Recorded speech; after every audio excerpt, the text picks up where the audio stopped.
is that confidence is something that they can develop. And it is, I say, when you think of your self-esteem, I am, right? I am worthy. I am, smart. I am capable. And you don't need to really say those in a braggy way. And you don't necessarily need to say them or believe them if you don't. But just like that awareness that you are perfect just the way you are right now. It takes time to get to that, especially when there have been years, right? We know as adults how much we have to unlearn these things that we've, through many interactions, maybe a teacher said something to us that we weren't smart enough, or I am so disappointed in you, those things that just stay with us for the longest time. So I am is the self-worth, the self-esteem. I can is the confidence. Okay. I can. So I always say I am worthy and I can do it. Like the attitude of I can do it. Maybe I don't know how. Maybe I still need to learn. Maybe I still need to ask someone. But you know what? I can do it. And I'm going to give it my best. Yeah. Welcome to Imperfect Momming. Our children are constantly looking to us for examples. The term role model doesn't quite cut it here. We are shaping their worldview with every move we make. You see, it's not in the lectures we give or moments where we are actively attempting to teach them. It's in the micro movements we make, the unconscious ways in which we navigate life. We are constantly teaching our children how to show up for themselves, their friends, their future partners, and even their future children. So what can we do to ensure we are raising thoughtful, compassionate, self-aware human beings? We have to become them ourselves. No one is perfect, but we can still all be better, and it starts with self-healing. Let's get to it.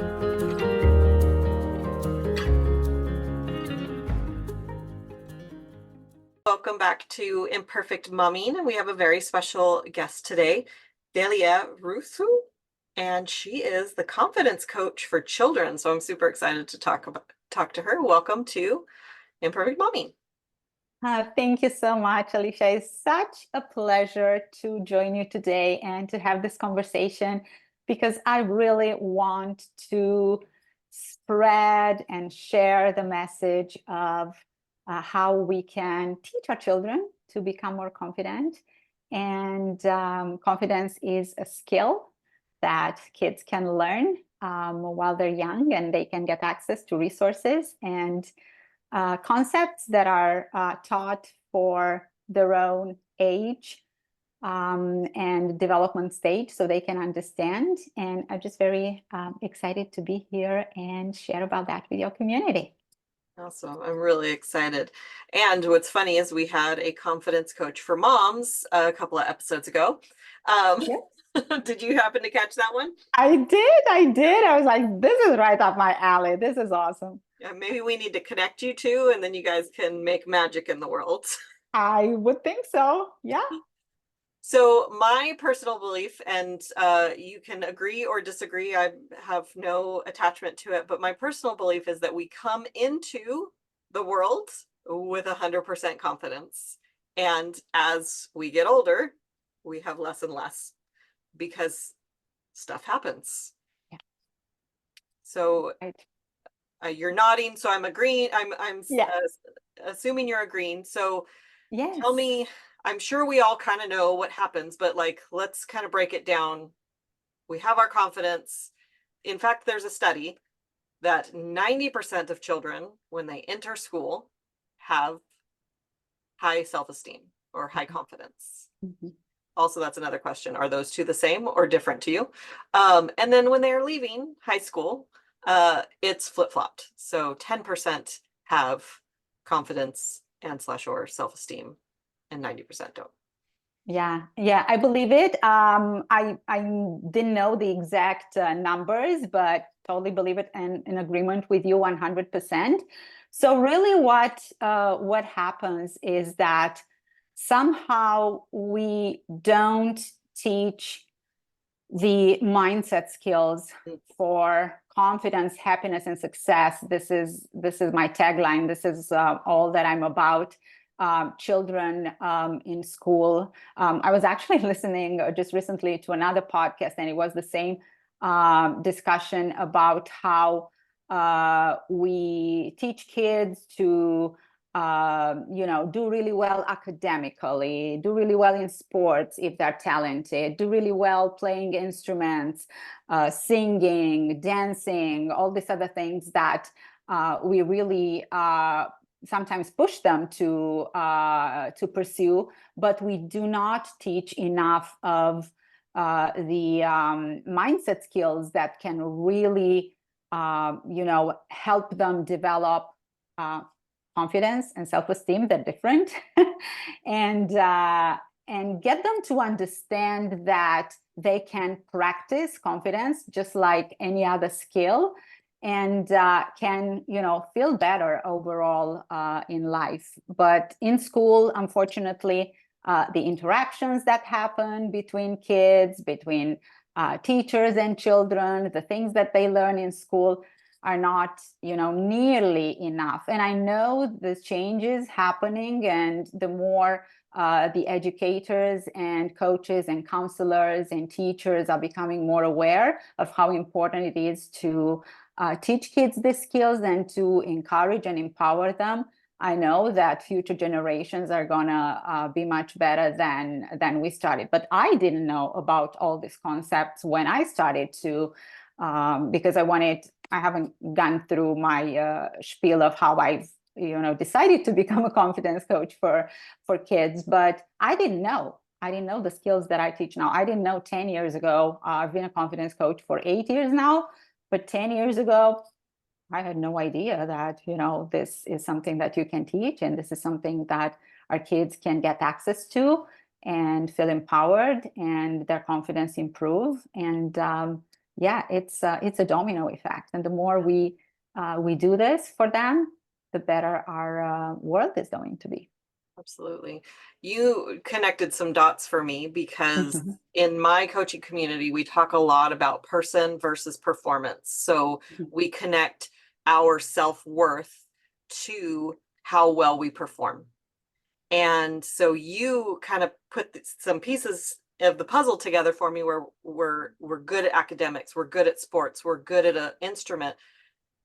When something happens, I'll use sports as an example. When something happens to you physically, and your self-esteem, confidence, whatever word is accurate in that spot, is connected to that sport, and now I don't have that sport anymore. Like if I identify as I'm a good football player, and now I broke my leg, I can't be a good football player anymore because my leg is broken. So who am I? Yes, 100%. And that happened to me, not the sports part. Absolutely didn't play any sports. But it was like, let's just get that clear. Didn't play any sports. But when I had all of my identities connected to external things, and one by one, those things started getting thrown out the window. I didn't have them anymore. And it was like, I was literally in this place of, I don't know who I am. Yeah. And for me, not knowing who I was, that was a rock bottom for me. I'm like, I don't know who I am, what I'm doing with my life. Yes. Yeah. So those tools, I would like, yeah, go ahead. Yeah. So isn't it that funny? I just want to piggyback a little bit on your idea, and that's just so common. Isn't it, when you think about it, if you really sit down and think about it, isn't it weird that you base your self-worth, you and me and everybody else, your self-worth, which is very connected to self-esteem. I sometimes see them as the same thing. You base that on something external. So what's going to happen when that external validation, like you said, is not going to be there anymore, either through what you experienced, or maybe you based on how popular you are with your friends. There's just something that with the kids that I work comes up very often. What happens when your group of friends, oh, we don't like you anymore. We don't want to play with you anymore. You don't belong here. Just go. You're not in our group anymore. What happens, right? That can be taken away from you at any moment. And this is why we call this self-esteem yo-yo self-esteem that goes up and down, because we all have it. Like one day we're in the top of the world. Oh, I had such a great day. For kids, they played with their friends and everything went well and they got a good grade and they played the piano perfectly and whatnot. And then next day life happens, or next week or next month, and you're not that fantastic anymore, because that's just normal. So the more we normalize this, that there's going to be ups and downs in self-esteem and in self-confidence, but we teach kids the tools and the resources that they can reach out to them. And by the way, those are going to be staying with them all the time. They don't need to depend on somebody for that matter. And this is how I believe and I teach this self-esteem and self-confidence. I call it from the inside out. Just that knowing that you are worthy just because you are here. You don't need to do anything. You don't need to prove anything to anybody. We're all guilty of that. Wanting to prove, and wanting to do. You don't need to do that unless you really want to, because that's just something that you enjoy. You're perfect right here, just the way you are. And that's the self-esteem part. The way that I understand like the difference between self-esteem and self-confidence is like self-esteem is how you feel about yourself, and self-confidence is how you feel about your skill in something. Yeah. Is that your definition? I call those just easy for kids when I discuss these concepts with them, because we teach these concepts at the level that there are. And I, probably going to talk a little bit more about that through stories and fun activities, because kids are not going to learn personal development skills the way adults learn, because we have, the brain to really understand those things and to really, digest those concepts and to discuss a lot about those. Kids, don't do that. And we all know that we are parents and we teach kids, oh, this is something that you should try because I know about this and it can fix your problem right away. It's like, leave me alone, mom. I don't need that. Or, my son calls it, I don't want any life lessons right now, mom. I love it. So just going back to the way we teach children is that confidence is something that they can develop. And it is, I say, when you think of your self-esteem, I am, right? I am worthy. I am, smart. I am capable. And you don't need to really say those in a braggy way. And you don't necessarily need to say them or believe them if you don't. But just like that awareness that you are perfect just the way you are right now. It takes time to get to that, especially when there have been years, right? We know as adults how much we have to unlearn these things that we've, through many interactions, maybe a teacher said something to us that we aren't smart enough, or I am so disappointed in you, those things that just stay with us for the longest time. So I am is the self-worth, the self-esteem. I can is the confidence. Okay. I can. So I always say I am worthy and I can do it. Like the attitude of I can do it. Maybe I don't know how. Maybe I still need to learn. Maybe I still need to ask someone. But you know what? I can do it. And I'm going to give it my best. Yeah. It's just my son's 12, so and he's in the throes of like I'm watching his self-esteem plummet as his friends are teasing him about something that is completely out of his control, his height. And it's like it kind of hit me the other day where I was giving him one of his life lessons. Good. Good. And I was like, you know, you are so phenomenal. Like, and this is not just coming from me, his mom, who's, you know, loves him to death and only sees his good qualities, because I see some of the things Yeah. I'd like to tweak too. Yeah. I don't talk about him as much. No. But like I I see he's a good-looking kid. He's smart. He's athletic. He's got a lot of qualities Mhm. that maybe someone might look at and think, I wish I had that. Yeah. And boys tease each other when they're friends or when they're jealous, I would imagine. I know girls Mhm. do. Yeah. Yeah. Um, and they he's very sensitive and he's literal. So when they're teasing him, he thinks it's because they don't like him. And these strangers, I'm like, they're teasing you because they want to take you down a peg because they feel bad about themselves. And that's where the hurt people concept comes in, that he's been hearing his whole life. And he's like, I don't care if they're hurting me. Yeah. I'm like, and that right there is an exact example of hurt people. You don't care that they're hurting because you're hurting. Well, it takes time, you know. I always encourage parents, and I'm just so happy to hear that you encourage and empower him all the time. Doesn't matter if they don't want to hear about it, because it really sinks in.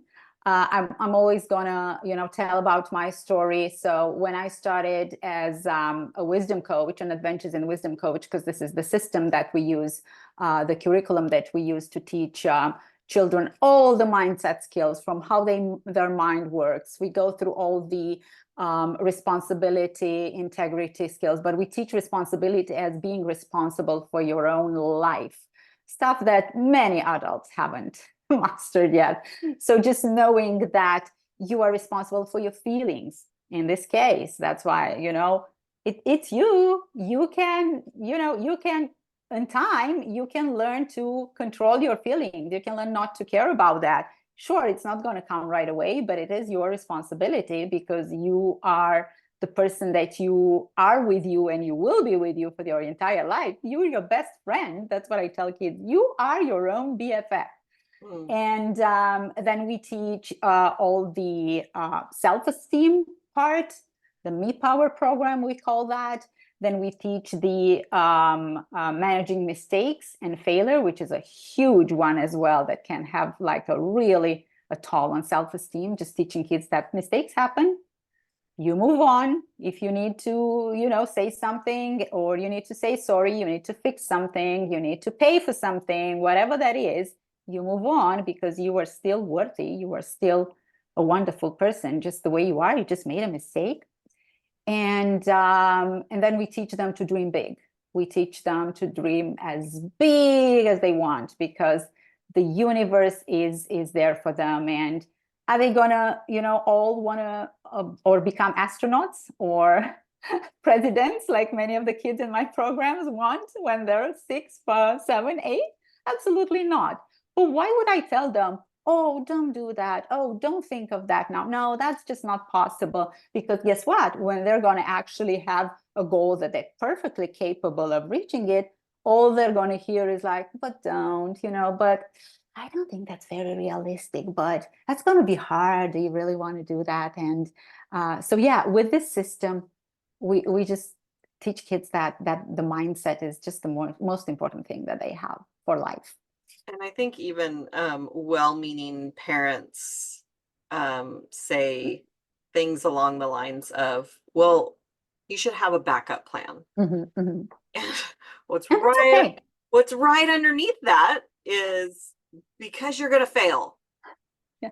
And it kind of like, we don't mean it that way, Mm-mm. but that's how it's oftentimes interpreted.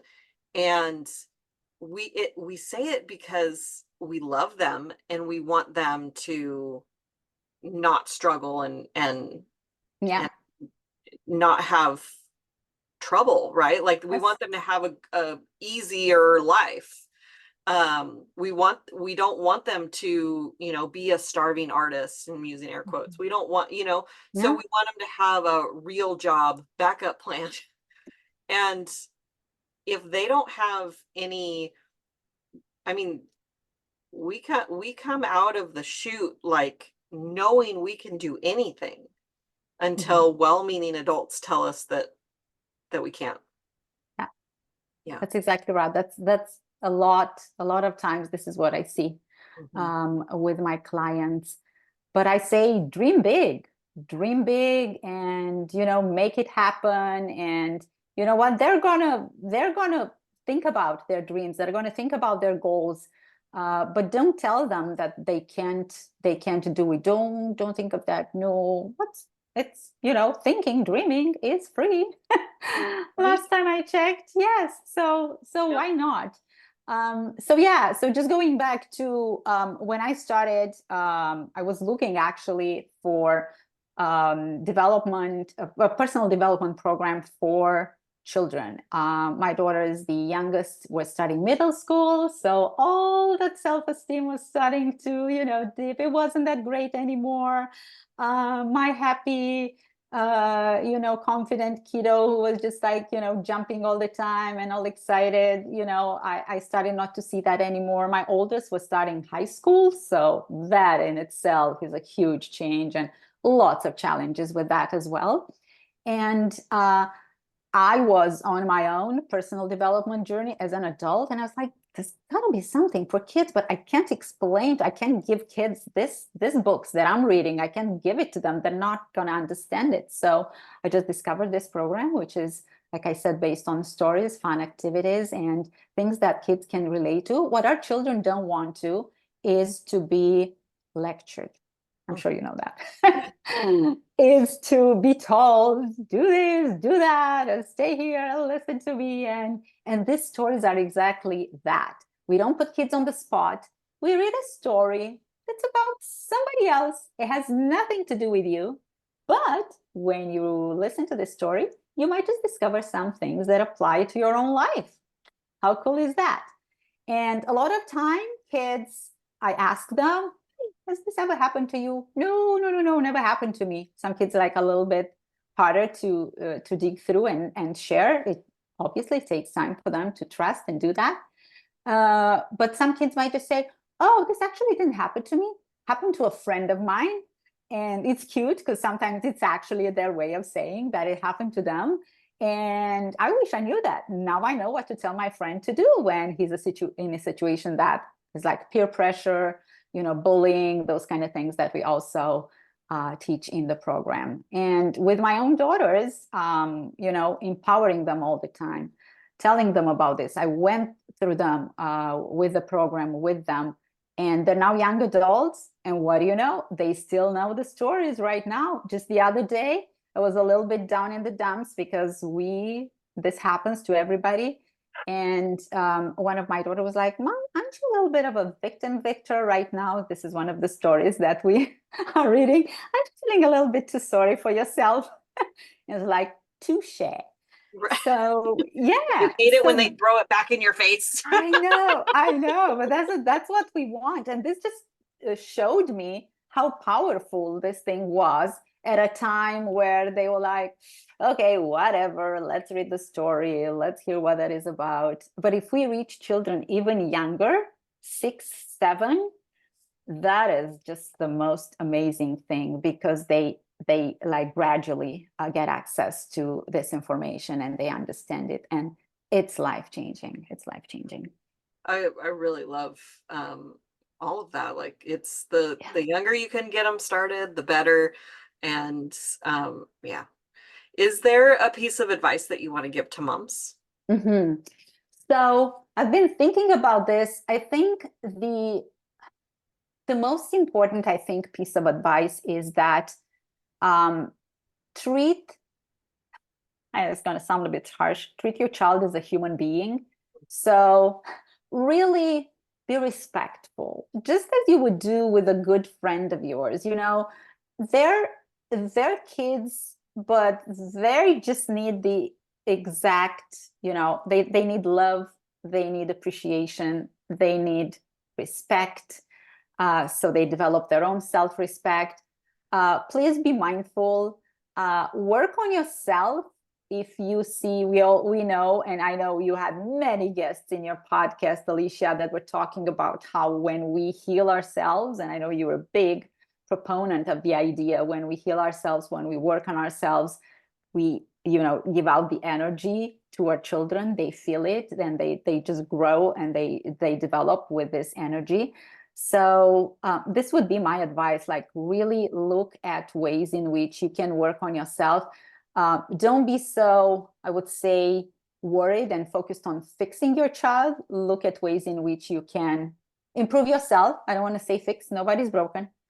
Everybody is just perfect the way they are. But work on improving yourself and your mindset, and your child will just get that. And you know what? A few generations doing that, and yay, we are doing the most wonderful thing in the world. Yeah. I agree completely. Is there a book that was instrumental in your personal development journey? You probably get this answer all the time. So many, I can't even mention so many. But if I were to actually mention one, I'm going to mention the book that was my first personal development book that I read maybe 15 years ago when I heard that personal development is a thing, and I really wanted to start on that and to understand it. And I was actually reading an article in a magazine, and it was with Reba McEntire. I may be dating myself. She's a singer and a country singer and an actress. And she actually, I love her. Like I really like her, attitude, and just so her happy personality. And she was talking about a book that changed her life completely. And after she read that book, she was just like, she really understood how she's responsible for her life and that book was Don't Sweat the Small Stuff. By an author, his name's Richard Carlson. And after I read that one, which is basically teaching you life is short, enjoy it, be present, stop focusing and just monitoring all the problems that you have, because you really have it all right, and understand that. And there's actually a number of Don't Sweat the Small Stuff books. There's for teenagers and there's for women, and there's a whole series that I read afterwards, and that just got into reading more and more and more. I would say just read everything that you can, and at some point your just brain is going to be like, okay, I can't do it anymore, I need a break, I need time to process this information, and then you'd want to read it again. And I've read books a number of times, and so many times I was more aware, and I was like, oh, last time I didn't quite get that, I guess now I understand it better. So I recommend to reading a number of times books as well that are really making a difference in our lives, because it's just the most wonderful thing. I love books anyway, so yeah, because you only get 10% of what you read the first time, and yeah, it just increases more and more. Exactly. Where can our listeners find you? So I guess the best place for parents and other people who work with children to find me is my free Facebook group, Raising Happy, Confident Children Community. And I'm also on Facebook, Delia Rusu, Confidence Coach for Children, and on Instagram as well. I post inspirational things and things that you can, tips for parents to empower their children and to help them become better humans. And I would just love to get people to have access to those things. Amazing. Yeah, I just want to say thank you for everything that you're doing in the world and for pouring into our guests. And yeah, I appreciate you being here today. You're so welcome. Thank you so much. You're very welcome. So we will have another episode of Imperfect Momming coming for you all next week. And until we meet again, keep healing. Bye, guys. Thank you for tuning in to Imperfect Momming. It's time for us to step up and realize that our power is not in trying to shape our children. Our power lies in shaping ourselves into the people we want our children to model themselves after. Don't just do it for your kids. Do it for yourself. When you become a more self-aware, compassionate, and confident person, you and everyone around you benefit. For more information about me and my work, visit AlysiaLyons.com. That's AlysiaLyons.com. See you next time.